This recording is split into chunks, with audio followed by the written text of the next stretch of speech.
বিরতির পর স্বাগত। দেশের বিভিন্ন মেট্রোপলিটন সিটি এমনকি আইটি বিভাগ থেকে এবার রাজ্য বাদ যায়নি। রাজ্যেও প্রতিনিয়ত প্রতারণার ঘটনা উঠে আসছে। তাকে কেন্দ্র করে গতকাল বিদুরকর্ত চৌমুহনী থেকে পুলিশ এক প্রতারককে আটক করে নিয়ে আসে। জানা গেছিল যে বিশিষ্ট সাংবাদিক প্রণব সরকারের প্রণব সরকার থেকে তিনি মোবাইল ছিনিয়ে নিচ্ছিলেন। তারপরেই তাকে প্রতারক হিসেবে সন্দেহজনকভাবে আটক করা হয়। সঙ্গে সঙ্গে পুলিশকে খবর দেওয়া হয়। পুলিশ ঘটনাস্থলে উপস্থিত হয় এবং তাকে আটক করে থানায় নিয়ে আসে। তার থেকে প্রায় 5টি বেআইনি সিম কার্ড সহ 2টি মোবাইল ফোন উদ্ধার করা হয়েছে। আজ তাকে 7 দিনের পুলিশের রিমান্ড চেয়ে আদালতে তোলা হয়েছে। সে বিষয়ে পুলিশ আধিকারিকরা কি বলছেন শোনাবো।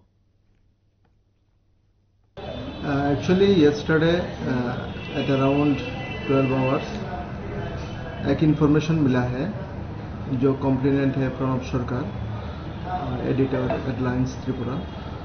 इसका पास से ऐसे इन्फॉर्मेशन मिला है, इसको किसी ने फ़ोन करके बताया है।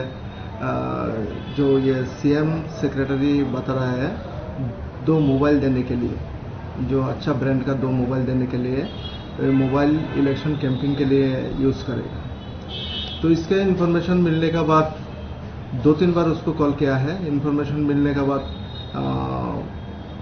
इन्फॉर्मेशन हम लोगों को शेयर किया है। तो इसके बाद एक एक्शन प्लान हम लोग चॉक आउट किया था।